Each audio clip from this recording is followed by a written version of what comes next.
গল্প শুনতে পছন্দ করেন? আসেন আপনাদের সাথে আমি একটা গল্প শেয়ার করি। এই করোনা পিরিয়ডের শুরু থেকে আমাদের জীবনটা কেমন জানি থমকে গিয়েছে। আমরা সবাই ঘরে আটকা, কেউ বের হতে পারছি না। বাইরে করোনার ভয়, ঘরে লাগে বিরক্ত। তো এর মধ্যেই একটা ছেলে, সেও ঘরের মধ্যে আটকা। তার সারা রাত যায়, মোবাইল চালায়, ঘুম আসে না। দিনের বেলা সে খায়, অনলাইন ক্লাস করে, আবার রাত হয়। মানে জীবনটা একটা লুপের মধ্যে পড়ে গিয়েছে, কোনো শান্তি নেই। পরে হঠাৎ করে একদিন সে যখন মোবাইল চালাচ্ছিল, সে একটা জব অপরচুনিটি সম্পর্কে জানতে পারে, যেটা কিনা প্রোভাইড করছিল স্মার্টিফায়ার একাডেমি। ভাবলো যে একটু ট্রাই করে দেখা যাক, ভিডিও এডিটিং টুকটাক পারে। পরে সে সিলেক্টেড হয়ে গেল এবং 1 মাস পরেই তার জীবনটা কেমন জানি বদলে গেল। 1 মাস আগে সে একটা লোনলি ছেলে ছিল, কিন্তু 1 মাস পরে সে একটা হিউজ নেটওয়ার্ক অফ পিপলের সাথে কানেক্টেড হয়ে গেল।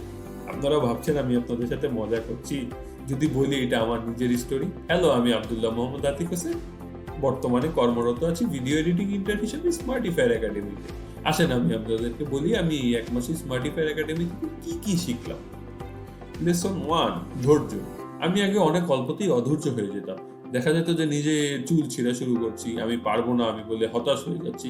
কিন্তু এখন আমি জানি যে আমি যদি কোনো কাজের পিছনে লেগে থাকি, তাহলে আমি ঠিকই ওটাকে সম্পন্ন করতে পারবো।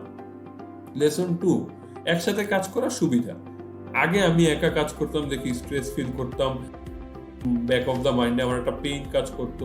কিন্তু এখন যখন আমরা সবাই একসাথে কাজ করি, দেখা যায় যে কাজটাই স্মুথ হয়, সুন্দর হয় এবং আমার নিজের উপর প্রেশারটাও কমে যায়। Lesson 4, maintaining checklist. এই চিত্রে যে রুমটা দেখতে পাচ্ছেন, ধরে নেন এটা আমার রুম, কিন্তু এটা আগের অবস্থায়। তখন আমি কিছুই খুঁজে পেতাম না, কখন কি করতে হবে কিছুই মনে করতে পারতাম না। কিন্তু এখন যখন আমি একটা চেকলিস্ট মেনটেন করি, তখন আমার কাজটা সুবিধা হয়ে যায়। কোনো কাজ বাদ করলে চেকলিস্ট দেখেই মনে করে ফেলতে পারি যে আমি কোনটা বাদ দিয়েছি। Lesson 5, time management. আগে আমার একটা বদ অভ্যাস ছিল, কখনোই আমি টাইম ম্যানেজমেন্ট করতে পারতাম না। দেখা যেত যে আমার একদম মনে হচ্ছে টাইম শর্টেজ, আমি নিজে টাইম ওয়েস্ট করেছি। কিন্তু এখন এমন একটা অবস্থা হয়েছে যে 1 মাস ব্যাপী ডেডলাইন মিট আপ করার কারণে আমার এখন ডেডলাইন মিট করা আমার স্বভাবে পরিণত হয়ে গেছে। মিটিং রাখার প্রয়োজনীয়তা। আমি আগে মিটিংয়ে থাকতাম, হয়তো ক্লাসের ক্ষেত্রে ক্লাসেও থাকতাম, কিন্তু আমার কাছে যেহেতু কোনো নোট থাকতো না বা কি ইনস্ট্রাকশন দেওয়া হয়েছে সেগুলো থাকতো না, তাই আমি খুবই কনফিউজ থাকতাম, পরবর্তী দিন ভুলে যেতাম কি বলা হয়েছে আমাকে। কিন্তু এখন যখন একটা মিটিং মিনিট রাখা হয়, তখন ঠিকই আমি মনে করতে পারি ইনস্ট্রাকশনসগুলো।